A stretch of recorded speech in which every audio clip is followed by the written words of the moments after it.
Okay. Shalom Aleichem. This is Menachem Nissel live in Yerushalayim Ir HaKadosh. I'm extremely excited to give this shir for many, many reasons. One of them is that I think this is the first time that I'm speaking Yerushalayim while my dear friend Mike Ravinsky is on a plane listening to me somewhere in the higher realms. Those of you who have been hearing me over the last few years knows that what I do is we learn something deeply in Lomdus, in the classic style of the yeshivas, and then we end off doing some agadata. But I want to do this the opposite. I want to say a short, simple idea in agadata to set the tone of the Lomdus that I want to talk about, which is the mitzvah of Havdalah. I want to talk about Havdalah because of something that happened over Pesach, but I also want to talk about Havdalah because I do believe that we're living in an unprecedented period of history, at least in my personal life. I don't remember the anti-Semitism being on such a high level. I don't remember the tsaras that we are having from literally every single corner of the world.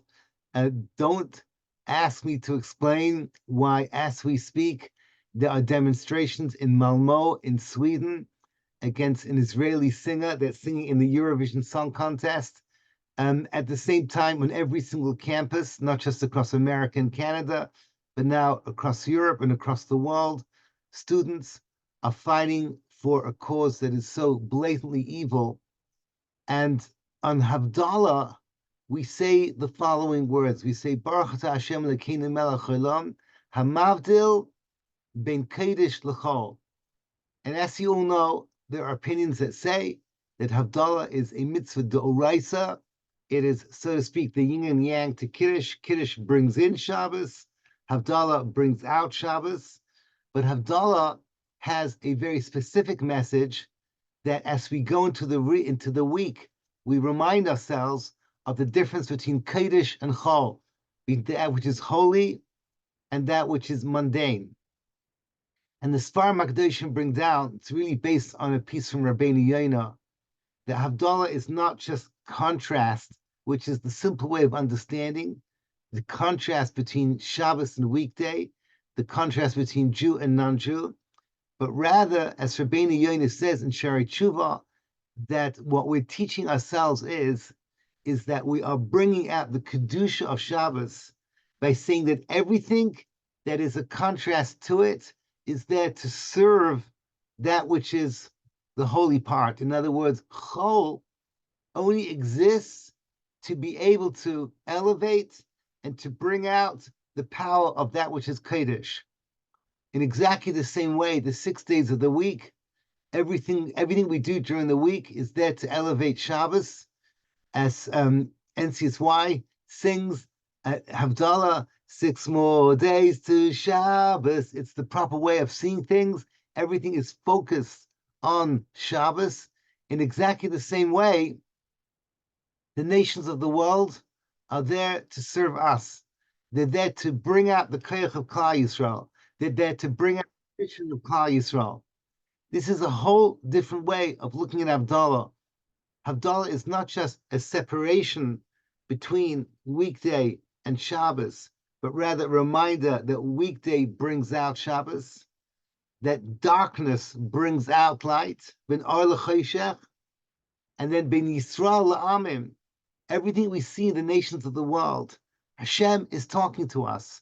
Hashem says, what you are seeing on the college campuses, what you are seeing in the governments across the world who are condemning Israel, is all there to bring out what makes us greater than them, what makes us different from them, what makes us a Hein Am Levadet Yishkon, a nation that dwells alone with a different purpose on a different level to bring ourselves closer to Hashem. So that's what I wanted to say, to give us chizuk. Don't think that we can change them. This is from Hashem. Hashem is sending this to us as a wake-up call, that this is all happening for us to bring out our Kedusha and to bring out our elevation in exactly the same way that the 6 days of the week are there to bring out the elevation of Shabbos itself, and that is the side of Havdalah, one of the sides of Havdalah that we need to remind ourselves. Emit Hashem, it's now Thursday night for you people, so tomorrow night is Friday night, and then Motzei Shabbos. Please remember what I taught you, and as Hashem Yisbarach, we're going to mechazik our Havdalah by learning a little bit, a incredibly interesting, I find this a fascinating sugya in Havdalah. So here's my story. 2 weeks ago, I was on a Pesach program, Chol HaMoed Shabbos, and an incredibly beautiful time that we had. Motzei Shabbos, something happened that I wasn't happy with. The chazan, they have a very special chazan and a very beautiful yid, and he did what he was instructed to do, is that he gave what was called, I guess, a Kalabach Havdalah. He has a beautiful voice, but he used a microphone. And when he used the microphone, he used the microphone consistently, including the brachos. So if you go to my YouTube channel, and there I have a Central East Havdalah, something incredibly powerful and beautiful. So there, when it comes to the brachos, so the singer stops and moves the microphone away and does what he is taught to do correctly, and he says it out loud, and then when the singing comes back, he puts the microphone back to his mouth. But that's not what I saw. Instinctively, I made a decision not to be yetzer from that Havdalah. I would make Havdalah on my own, and I had a question: should I say Amen to the brachos that I'm hearing? Afterwards, I spoke over with the Rav of the program, who is a dayan in a big city here in Eretz Yisrael, and he told me that's the minhag. The minhag is we use microphones, and the emes is that he's right, because just a day earlier we had been on a bus, and then it occurred to me that once again there was a Rav, a balabas with a long beard, took the microphone and said Tefillas Haderech, and I was at the back with my wife and my daughter and my son, and we just were not yetzer. We made our own Tefillas Haderech. We were not yetzer from the microphone, but everyone else said Amen to the microphone. And this rabbi explained to me, that's the minhag. Why? Because, and this is the point he was making, if you take away the microphone, you can still hear his voice. His voice is still there. So you're actually listening to his voice, plus the sound of the microphone. And especially in the case of the chazan, in his words, he has a booming voice. So you're listening to the chazan, and you're listening to the microphone, but that's all you need to be yetzer. All you need is that you can hear the sound waves of the actual voice of the person making the bracha that's being made to you are entering into your ears. So I just wanted to explore this properly to understand what's going on. It turns out it is a fascinating sugya from many, many different angles. I want to give you a little bit of the history of how the sugya develops, because it is so fascinating. And it begins with a man called Rabbi Yaakov Chagiz. Rabbi Yaakov Chagiz should be familiar with you, not just as being the Av Beis Din and the Rav of Yerushalayim in the year 1620 to 1674. The reason I'm mentioning this to you is to show you this goes back 400 years. He was the Rabbi of Yerushalayim. He was also famous for being one of the great fighters against Shabtai Tzvi. Yemach Shemo, they call him the Shabtai Tzvi. The Rabbi Yaakov Chagiz was one of the great leichmim from day one against him. What is interesting from my viewpoint is that Rabbi Yaakov Chagiz's son, Rabbi Moshe Chagiz, was the Rav in Amsterdam, and he was like his father. Yeah, fire, the son of fire. He was the one that put the Ramchal into Cherem, because he thought, this is a generation later, and he felt that the Ramchal was Rahman al-Islam. He thought the Ramchal was a dangerous person, and he put him into Cherem, and he got this mindset from his father, Rabbi Yaakov Chagiz. Why am I telling you this? Because the story is 400 years old. This story is a long, long time ago. And he came along and he was asked the following question. Now, his sefer of Rabbi Yaakov Hagiz is Shailas Teshuvos Halachas Katanes. That's the name of the sefer, Halachas Katanes. It's Perek Beis, it's Tshuva Mem Hey, and there he's asked the following question: Cheirish Shemedaber ve'ena shomea. So you have a person who's deaf, who speaks. In other words, he's fully intelligent, but he can't hear. Ella al yedei she'oseh kli la'aznav. So what he does, he walks around. Apparently, the word for this is called an ear. It's some kind of thing that he attaches to his ear. Kimin chatzeitzeres. It's like a chatzeitzeres is like the opening of a trumpet that you add to your ear. And it's funny because he said this, and I looked up my book. For those of you, I know a lot of you have already told me how much you're enjoying my sefer, Looking into the Sun. So if you remember on page 16, on the chapter on Torah, I bring down that when Rav Aaron Kotler came to town in Yerushalayim, and he was the nominal Rosh Hashiva of Eitz Chaim in Yerushalayim, even though he was building Lakewood, whenever he came over here, it was a big celebration. Everyone went out to hear him. So Rav Moshe Shapiro would sit next to Rav Chaim Shmulevitz. Rav Chaim Shmulevitz was half deaf, and Rav Chaim would sit there with this huge trumpet to try and hear Rav Aaron Kotler. And Rav Moshe would say over to him anything that he couldn't fully comprehend, would say over to him. So you had the situation, we have, Rav Moshe Shapiro is a young man, Rav Chaim Shmulevitz, and Rav Aaron Kotler, and the air trumpet. So what is the halachic status of an air trumpet? Says Rabbi Yaakov Hagiz, and he lays down the following rule. He says, it's not a problem, quote, Nira Pashut, She Chayev Shefer. First of all, he's Chayev and Shefer. B'chimipnei She Kveda Oznai Mishmo Yipate, because he has difficulty in hearing, he's exempt from the mitzvah of Shefer. He says, "V'chirish shepata hainu she'avad mimenu chush hashema mikol b'kol." It's someone who's completely deaf. And then he goes on to say the following words: "V'chirish," he says, "V'ari amru sukkah lamed zayin amud beis lekicha al yedei dava ache shmei lekicha af ani omer shmiya al yedei dava ache shmei shmiya." This is what he says. He says that lekicha al yedei dava ache, which means basically if you hold your daled minim with a pair of gloves. So the pair of gloves is still called you're holding the lulav. In exactly the same way, says Rabbi Yaakov Hagiz, that if you hear, instead of with a pair of gloves or with a trumpet, you're hearing. You're hearing directly from the person that is making the koilos of the shofar. That's Rabbi Yaakov Hagiz, that's 400 years ago. Fast forward another 300 years, and you have the invention of the telephone. So this is like crazy over here, okay? But before I get to the telephone, I just wanted to make a little summary. I wrote over here a summary because I think it's important, the summary, because later on, I'm going to add a fourth category. At this moment now, hearing is broken down into three categories.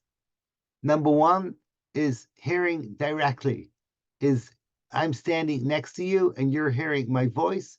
That is shmiya kipshuto. Number two is hearing that is amplified by a machine.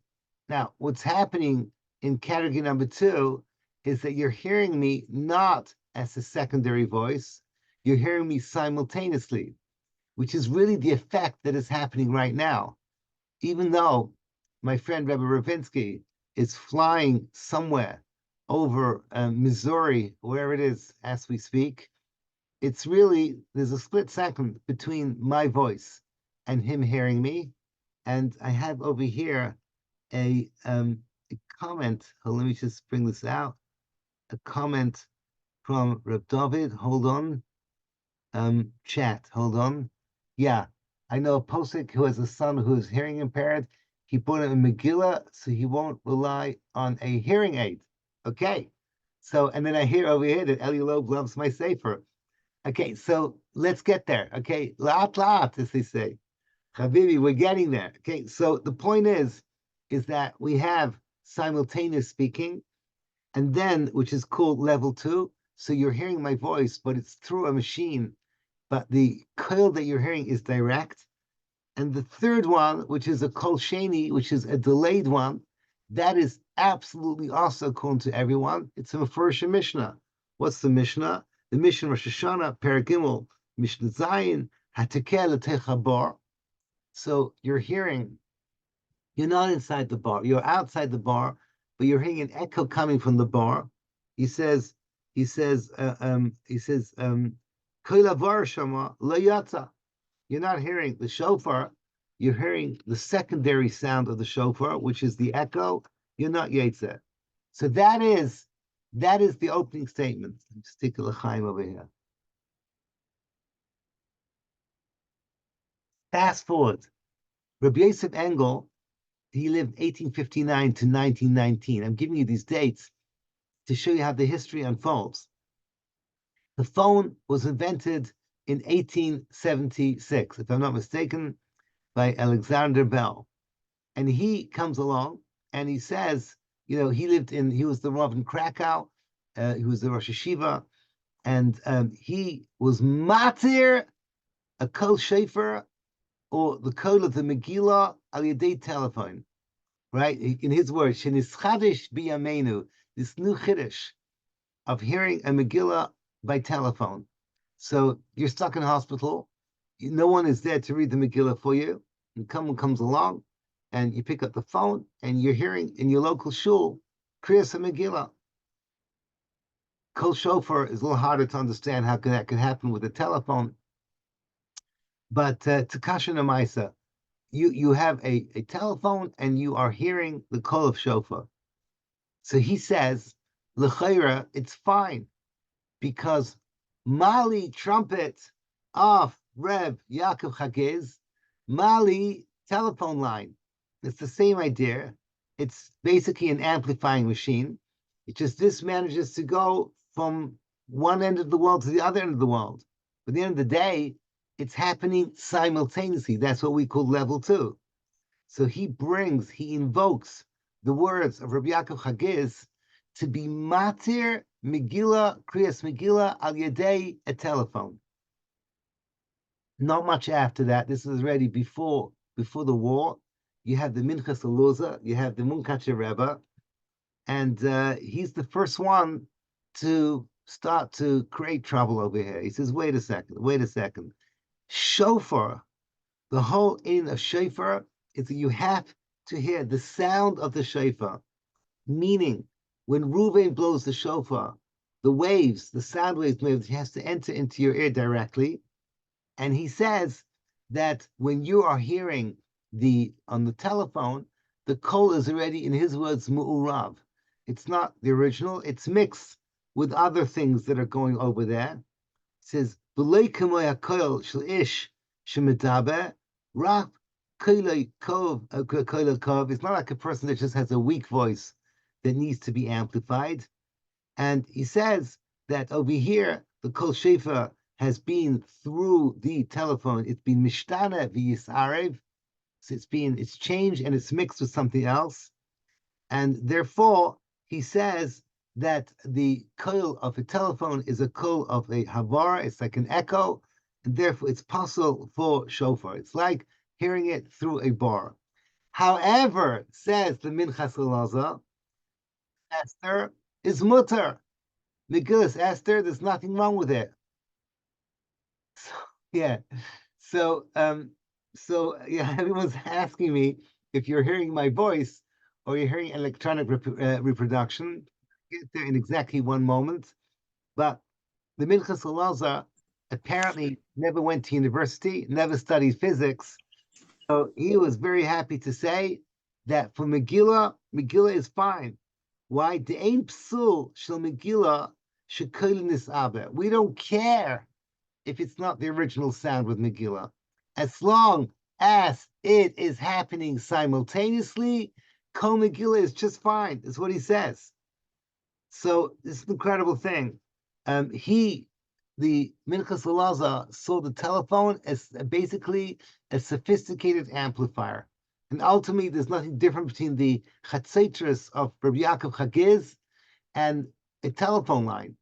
Now, obviously, he would say that if you're listening to what he calls a gramophone, right? A gramophone, what we call today a record player from my age group, tape recorder from the next age group, and today listening on whatever is that the what we're listening to now through the internet. He says that's for sure.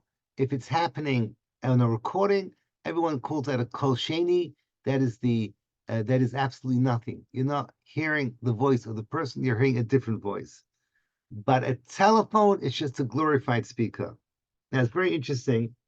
I have over here, you recognize this? This is the old volume. For some reason, they never came out with a cool version of this. This is this clunky sefer called Mincha Shlomo, which is the Shalos and Tshuva of Rav Shlomo Zalman. I don't know if you can see this over here, but you see that whole thing that you're seeing on the board, all of that is an introduction to Siman Test. Siman Test goes on for about 10 pages, and Siman Test is where he speaks about all these inyanim. That thing I just showed you is Rav Shlomo Zalman explaining the physics of how all these machines work. I didn't really understand it, honestly. I did physics A level in high school, but I sort of understand what he's saying. It doesn't make any difference. He goes out of his way to explain to the Minchas Halacha and whoever else wants to hear in his language, in a simple language, one rabbi speaking to another Rav, how these machines work. And he explains that the bottom line is that everything that you're saying enters into a what he calls a membrana, some kind of a charcoal membrane. He explains how the system works. I didn't fully understand what he was saying, but it really matters to him to explain how phones and amplifiers work. And he wants to show that what you are hearing is not the voice of the person, but rather a kol sheni. This is what he wants to do. Now, Rav Tzvi Pesach Frank, who also spent a lot of time speaking to scientists, speaking to doctors, these were the type of gedolim that were not afraid to sit down and discuss things with them. Like Rav Moshe Feinstein, who I'm going to quote in a moment, he discussed it with his son, who is Dr. Tendler. He says, Rabbi Dr. Tendler, he says, explain things to me. He says that the etzem, Rav Tzvi Pesach Frank said, he says, the emes is that I hold, says Rav Tzvi Pesach Frank, that even having learned the physics, it's still called a kol rishon. But Rav Shlomo Zalman is completely and totally against it. First of all, let me read this. The words of Rav Tzvi Pesach Frank is the following. Mitam zeh, efsha ein limchais biad elu sheroitzim likra megillah al dei microphone mitzad halacha. As long as it's live, it's called kol rishon. As long as it's live, you should not protest against people that want to use a microphone in a shul that has Kriyas HaMegillah. Now, believe it or not, Rav Moshe Feinstein, who also discussed it with his son, who knew the physics, he agrees on principle, and then he adds the following words. He says, "B'kol zeis, yesh limchais, you should still protest." In other words, Tzvi Pesach Frank says, "Ein limchos, don't make a big deal about a microphone in a shul on Purim, which is a weekday. Do not make a big deal. We're not discussing Hilchos Shabbos here at all. We're talking about hearing today. Here we're talking about hearing. It's not really a Shabbos here. The only connection to Shabbos is that we're discussing Havdalah." But he says, Rav Tzvi Pesach Frank says, "Ein limchos." I say, yesh limchos. You should protest. Why? He says, "Acharei," because today we live in a generation, kedei lemoinam milirdoif achrei chadashos acheres. Because if you permit this, it's going to open up a Pandora's box, and they're going to go rushing after all kinds of new things. And he goes on to say, he says, "Shaloyatim bezeh b'medinas elu." In this country, America, everyone is rushing for these new things, and I'm nervous. If you permit a microphone for the Megillah, who knows what's going to happen next? And it could be a total disaster. And therefore, I forbid everything. That's what he said. I forbid everything, not mitzad halacha, because be'etzem, technically speaking, a microphone he believes is called Rishon, and therefore it will be permitted. But he says that I don't want to permit it because of what's going to come out of this. Now, in Igros Moshe, I quoted you now Igros Moshe in Chelik Beis, Tshuva Kufches. In Dalet Kuf Kafvav, he says the following thing. He says, nevertheless, b'shas atchak, efsha l'shmo havdalah b'telephone. So now you've got the following situation. Your Rebbesin's given birth. She's stuck in and she can't do anything. She can't take care of herself. It's Moti Shabbos. You call her up. She picks up her phone. You say, honey, I'm going to make Havdalah for you. Dr. Moshe, you can do that. Okay, this is like you're not doing something public. You're not going to do something where modern people are going to take advantage and take this beyond the pale of halacha. Perfectly fine. That is what Rav Moshe Feinstein says, that b'shas hatchak, you can say Havdalah for your wife using a telephone. That's what he writes. Come to Rav Shlomo Zalman, and this is interesting because Rav Shlomo Zalman is unusually tough, and he's chaylik on everyone and says no offense to Rav Moshe and no offense to Tzvi Pesach Frank. He doesn't mention them by name. He says those people who are mekel, and he says, quote, he says, Shirak koil tnudais shel membrana hushemea. You're not hearing the voice of a person, but rather you're hearing the oscillations of a membrane. And he goes on to say that he feels very bad saying this psak. Why? Because he's hurting those people who are using hearing aids. You see, I don't know what to do with people that listen with hearing aids. Unfortunately, today, a lot of people today, these things are very sophisticated. You almost don't know that the person next to you has a hearing aid. You sit there. Cochlear implants is a whole different discussion beyond the scope of what we're talking about. But just good old-fashioned hearing aids. Shlomo Zalman says, I don't know what to do when it comes to shofar and Megillah, where you have to hear the direct thing. And I don't know what to do when you have to hear, when you want someone to be mighty you in a bracha, like Havdalah or Tefillas Haderech. That's what he writes. So then he says the following thing, that he says, I personally had a conversation with the Chazon Ish. The Chazon Ish said that I was too radical.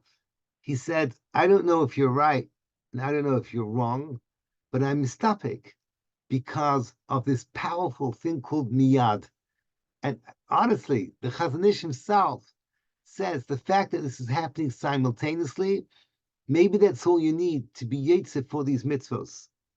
So, be that as it may, Rav Shlomo Zalman stands on his own. The suffix of the Chazon Ish does not deter him, but he brings it down for intellectual honesty. I saw over here another sefer that tries to figure out the two starting Rav Shlomo Zalman, but we don't know of the Chazon Ish. We don't know what the Chazon Ish was really thinking. He doesn't explain himself. The conversation between him and Rav Shlomo Zalman was not brought down Bepratius with all the svaras. It's just that Rav Shlomo Zalman felt strongly that it's the Kol Sheni, and the Chazon Ish was mistapik when something is live. Now, I just want you to know that many poskim argue with Rav Shlomo Zalman about. They say that that a ramkol is not a problem as long as you also have that the voice of the original person, that you can hear that as well. I heard this from the Rav on the Pesach program. I'd rather not say his name. Just, I don't know, because I'm obviously disagreeing with him, but he didn't tell me who all these poskim are. But he says that if you hear two voices, you hear the voice of the person saying Tefillas Haderech, or the voice of the person doing Havdalah, and you also hear this voice that is this overarching voice that comes out of the microphone. He says you're basically good to go. That's what he says. He said, especially with our chazan, shekoila hoilech miseifa olam at seifa olam. I don't know who these poskim are. I couldn't find them. I looked up certain sparm. I couldn't find anyone that says it. I'm purposely not discussing I'm purposely not discussing the whole issue of at a wedding, because there I'd have to open up a whole bunch of new, different ideas that would take us in a different direction. Because there, the whole idea of 10 people listening at a wedding, there's different discussions of what those 10 people are all about. And I don't want to bring that out. But that's really where, in terms of being Yetzer, for sure, for example, the Edom that come along and hear the brachos, they have to be nearby. They have to be able to hear the actual voice itself. But be that as it may, if they're hearing the voice itself, and they are hearing also the voice coming out of a ramkol, coming out of a microphone, so people do this. This is the convention. I think each one of us has been to a wedding where you've seen it very chashuv rabbanim using a mic. I just saw it just now that the Shmir Shabbos Kol Chasser of Neuvert writes that my Rebbe Rishon Zalman, surprise, surprise, he forbade me from doing such a thing. He was very stark about it. He says, when I'm inside a Kedushin, I don't allow microphones. That is Rav Neuvert saying in the name of his Rebbe. But that's Rishon Zalman. He takes the strictest view over this. But as we see, a lot of poskim, Sephardi poskim, very makel, and that is what goes on out there. Let's go back to my case of Havdalah. And I want to ask you the following question. You're hearing this Havdalah, and you're standing there in the audience. You have a chazan with a microphone. What are you actually hearing? What are you actually hearing? So I have over this is Baruch Hashem, I was zeichet to be mechavan to Rav Moshe Sternbuch. I found out afterwards that in the Teshuvas Van Hagos of Rav Moshe Sternbuch, he opens up the discussion in Moadim Uzmanim, but this specific case that I went through, he discusses in the Sefer Moadim Teshuvas Van Hagos. He says, quote, Shama bracha baramkol, b'tzarech latzis yidei chayva, lo yatsa, va'afilu karev l'mavarech. He says, I don't care if you're just 3 feet away from this chazan with the booming voice, you have not fulfilled your mitzvah of hearing Havdalah. Why? Sheshemea gam kailoi shemu'urayv b'kol pasel.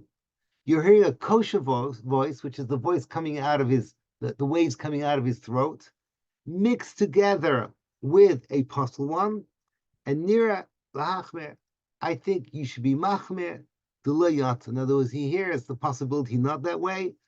He says, after chavive le shemer b'trei koli b'ramkol she'eno she'isa kol mamish kasha lahavchin. Even though you want to hear his beautiful voice, the chazan's beautiful voice, nevertheless, it is something that is impossible to be mavchin. Now, he doesn't bring this down, but this is clearly what he's referring to. And I happen to, this is where I was coming from. I was coming from the Gemara in Megillah. The Gemara in Megillah, the Kaf Aleph from the base, brings down the following thing. It's the Mishnah at the beginning of the 3rd parak of Megillah. In those days, Kriyas HaTorah came with a metargamon. So one person would read the Torah, and then he would finish a pasuk, and then afterwards it would be translated. You can still hear this today. If you have a Yemenite shul near you, you can still hear the way they did this 1,000 years ago. Is still done in Yemenite shuls. Then what happens if you have a big shul, and they have the Baal Korah, and you have a metargamon in one corner and metargamon in another corner, and they both want to translate at the same time? Can he be Yetzer Targum through 2 Meturgamim going on simultaneously? That's the Gemara's question. The Gemara says you cannot. Why? Because you can't hear 2 voices simultaneously. When 2 voices are happening, you're hearing nothing. Now, few lines later in the Gemara says, what about Hallel? What about Megillah? What happens if 2 people are reading Kriyas and Megillah simultaneously? He says, then I feel asara kare, the asara metargamim, it doesn't make a difference. Why? My taima came the chavivele daitayu v'shamayu. Because when you love something, you can isolate that voice and you can hear that voice. That's the nature of people, is that when you like something very, very much, there could be a lot of noise going on, and you only hear one voice. I was zocheh to spend 5 years in the mirror. And when you learn in the mirror, you're hearing basically a roar. But after a while, you spend time in the mirror, you don't hear anything except for your charusa. It's an incredible thing. You're in this raw, nothing, you don't hear anything. You're just hearing one voice, and that's your charusa, and you hear him clearly, even though he's speaking amongst this raw, this massive din that's going on. Why? Chavivale is the only voice that you want to hear. As I'm talking to you, all you hear is my voice. But if I stop for a moment, you could probably hear, I don't know, the whirring of your computer. In Reb Mike's case, there's probably all kinds of noises going on the plane, wherever you are. Moshe Felix probably has his kids running up and down, even though it's their bedtime. Doesn't make a difference. Each one of you, you have noises going on.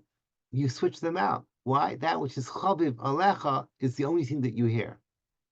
Now let's go back with brutal honesty to my case, Motzei Shabbos 2 weeks ago. Can I say that when I'm hearing those two voices, voice number one is the kosher voice of the chazan, voice number two is the not kosher voice, according to Rosh Zalman. Remember, we're going with Rosh Zalman. I'm in Yerushalmi, I go with Rosh Zalman. The other voice, which is the voice on the microphone, that is not kosher. Now again, you can disagree. You can say, all those posts can say the microphone is fine, but let's go with Rosh Zalman. Got one voice that is kosher, one voice that is not kosher. So what are you hearing? Can you isolate one voice from the other? I'm telling you that you are living in fantasy land if you think you can separate those two voices. You can't. You have a microphone. It's not exactly the same voice as the original voice. It's basically the same thing, but you cannot isolate the two. What you're hearing is a mixture of those two voices that are entering into your ear. And if you have a mixture of those two voices, you're not hearing that voice that you want to hear, which is the kosher voice. Who says this? This is Rav Moshe Sternbuch. Baruch Hashem, I can quote a posik that's still alive. He's actually less than half a mile from where I'm sitting now. Is Rav Moshe Sternbuch lives. I'm in Rehov Parnas. He's on Mishkolov, and he says that there's no way that you can be yetzer this way. And similarly with Tefillas Haderech, if this guy sits in the front of the bus, you're in the back of the bus. Could be you could faintly hear his voice, but you're not hearing his voice. You're hearing the mic. Don't try and think otherwise. So let me summarize what has just happened over here. It turns out now that there's 4 categories of how you can hear things. The first one is obviously you hear me directly, and that's all you want to hear. Somebody makes kiddush for you, Havdalah for you, Kriyas Megillah for you, shofar for you, or what have you. Then you have this new category called you're hearing a kosher voice that's coming into your eardrums, but you're not noticing it because there's other noise that is taking up your attention. So that, says Rav Sternbuch, and to me that's so obvious that it's that way, that's not going to work. Because at the end of the idea, however much is beloved to you would be if you heard a duet, 2 people singing, like Simon and Garfunkel. You can hear Simon, you can hear Garfunkel, you can hear each one singing their thing, because it's chaviv alecha. But a voice of a mic and the original voice who's singing into the mic, you're not hearing 2 voices. You're hearing one voice that's one noise. And the fact that the kosher voice is entering your eardrums, it's irrelevant because it's ma'orav with the other voice and you can't isolate it. And it's exactly like the two Meturgamim who are doing the Turgum of the Torah, that the Gemara in Megillah Kaf Aleph on the base says that it's possible. You're not Yotze the mitzvah of Targum. Category number 3 still remains true. If you hear the original voice simultaneously amplified, that's a good call. That's perfectly good. And then finally, the delayed voice, which everyone says is not kosher, or as Rosh Zalman calls it, the reconstructed voice that comes out in a professional amplifier. And today, all our machines, Rosh Zalman would have no problem saying they're all reconstructed, they're all delayed, and they're all not kosher. Now, I still have one more thing to talk to you about. And this is crazy because I was there in that shul. I wasn't going to walk out. I wasn't going to come. I didn't want to be yotze. Afterwards, I went to a corner. I made my own Havdalah. Am I allowed to say amen to this bracha that I hear? So I'm hearing a bracha that is made over a microphone. Am I allowed to answer amen? So again, if you don't hold if you hold that not like Rosh Sternbuch and you hold not like Rosh Zalman, you're good to go. What about me, Menachem Nissel, who, in my understanding, I'm not Yetzer, and I'm not hearing his original voice, and Rosh Zalman is right. I'm listening to a reconstructed possible voice. Can I answer amen? So, I've actually, listen, again, I don't think it happens anymore, but I do remember going to NTSY Shabbatons, where the it's a whole production the way it should be for care purposes, and the guy takes his microphone and says, Baruch atah Hashem Elokeinu melech haolam, and everyone goes Amen. So when they scream out Amen, it could be that you're being marshal them. Why? Because there's a concept called an Amen Yisema. Where is this concept called Amen Yisema? It's a Gemara in Brachas, Mem Zayin Amud Aleph, Taner Rabbanon.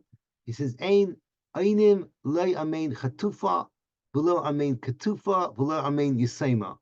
So this brought down the halacha. Chatufa means that when you say Amen, instead of saying, you're not saying the comets under the Aleph, you're saying Amen. Ketufa means you miss out the aleph, you just say main. And then Yisema, what is the case of the Sema? Rashi says, Shama habracha el sheshama sha'inim amen. That's called an amen Yisema. So doesn't the Gemara say that doesn't the Gemara say in Alexandria, if you know they're making a bracha and you know when it ends, even if you don't hear the bracha, didn't they wave flags in Alexandria to say amen? So who asked that question?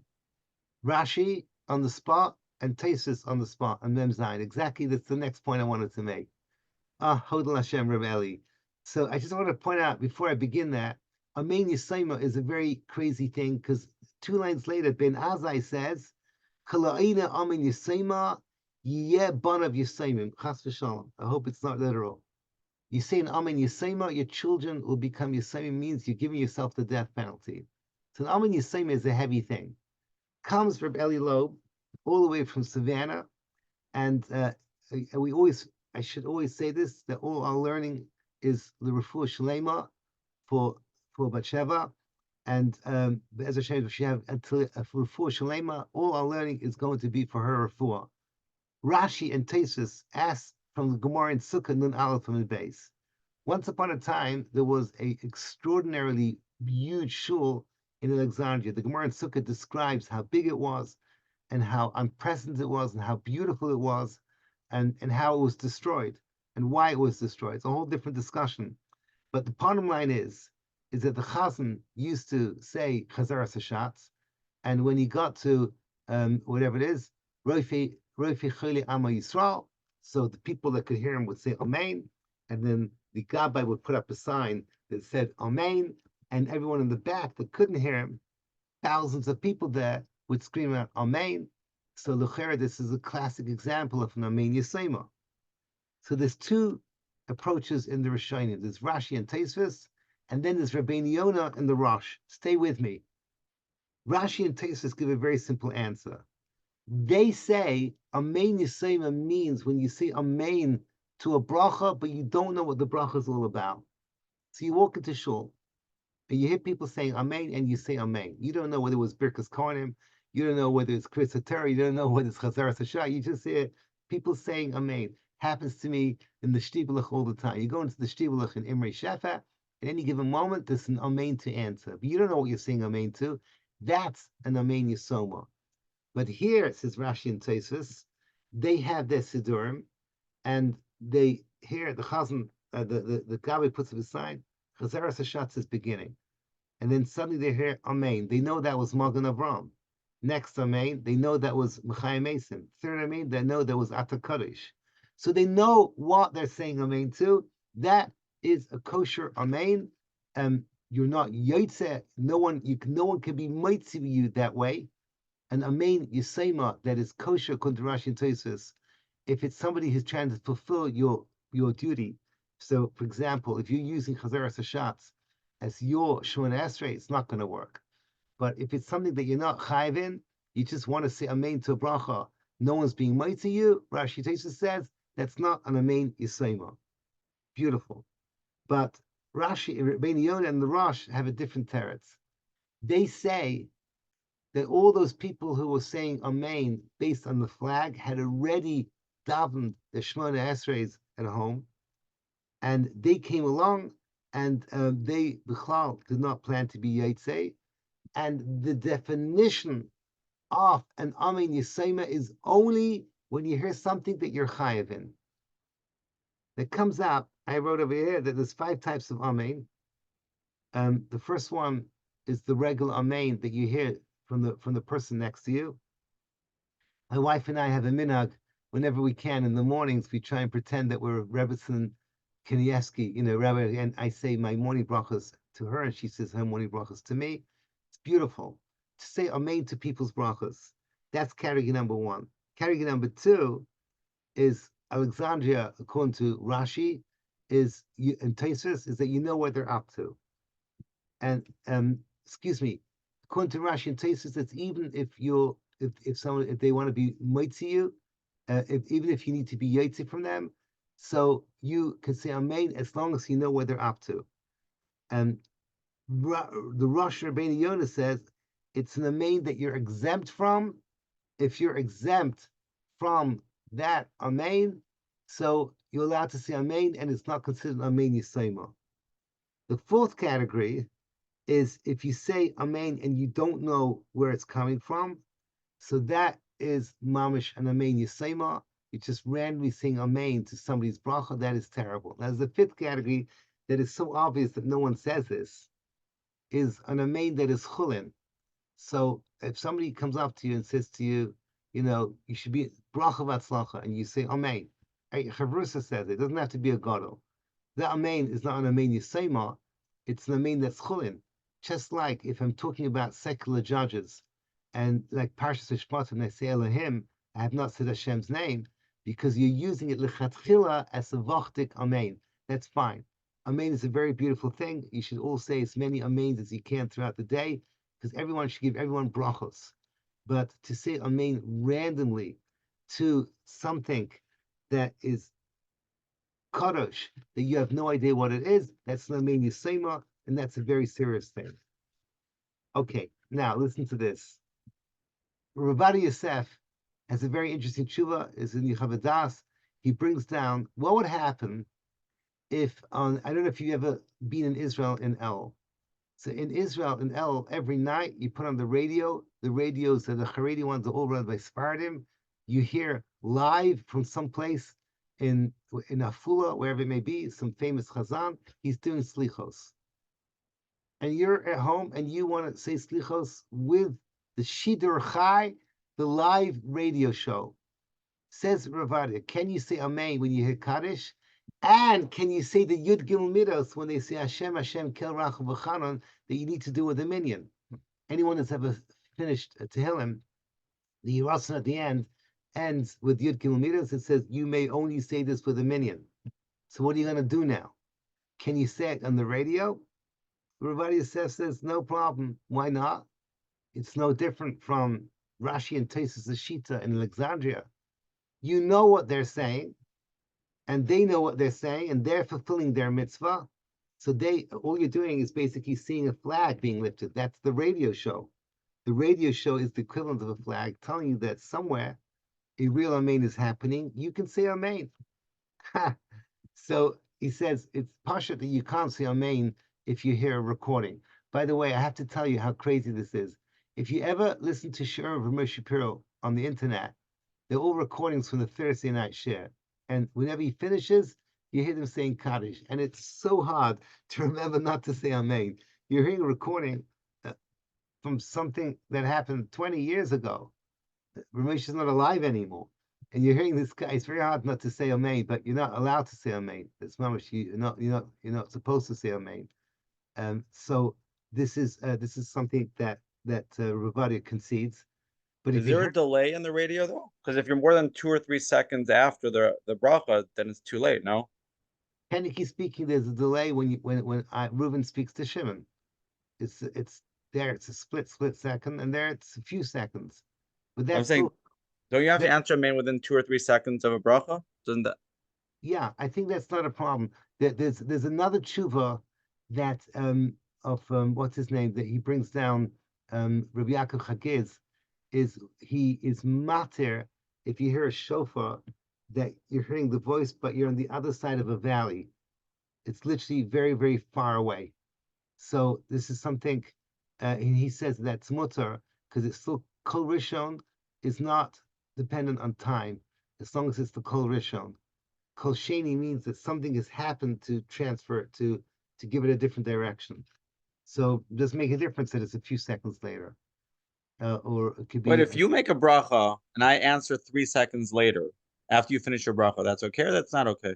It's not okay So because you isn't heard this the same thing? no because you heard it and then you delayed your amen. This happens sometimes when you're not allowed to say amen when you're putting on your tefillin or whatever it is, and you hear a bracha. That you're not allowed to do. But here you're saying amen immediately after that you heard it. So it just happens to be that it reached you later than everyone else. Technically speaking, if you have 10,000 people and you have a chazan in the front, the people in different places are hearing his voice at different moments, even though it's a split second difference, but it's a different moments because sound waves takes time. So Mali split second and Mali 3 seconds. No one makes that difference over here. Okay, so let me just finish this over here. So let's now go back to our case over here with Ravadi Yosef. He says that if that when it comes to saying Amen, I just want to see where was I up to. Um, yeah.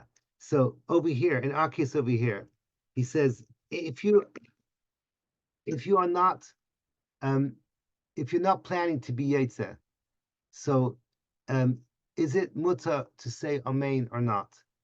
So l'chayra, Rabbi Yosef would say, I mean, he doesn't talk about our case over here, but he says that you can say Amen to the radio, you can say Yud Gimel Midos to the radio, but you can't say Amen once you if you're not hearing the voice happening live. So what would happen over here if you're hearing a puzzle voice? Because at the end of the day, what you're hearing for you is not kosher, and other people who are right next to him, technically speaking, they could be yotze. That doesn't make any difference. But you're hearing that kol mu'urav. So when it gets to you, so you're already hearing a voice that is not a kosher voice. So for you, it's an amen yisema. L'chayra, if you put together Rishon Zalman, who says that voice of the microphone is not kosher, and Moshe Sternbach says that when the two come together, you're not hearing a kosher voice. You're actually hearing a voice that is mu'urav, kosher and not kosher, which the Gemara in Megillah teaches us is not a kosher voice. So you're saying amen to a nothing. It's exactly the same as me going now to the Shtibelach for Shacharis and hearing people saying Amen, and I join them for the Amen. I'm not hearing Amen on something that for me is recognizable. So I think that it would turn out that that even Ravadi self would concede that in the case over there, what happened to me 2 weeks ago, I should not have said Amen because I'm saying Amen on something that is not a proper bracha. It's a kol that's more of with two different things over here. Um,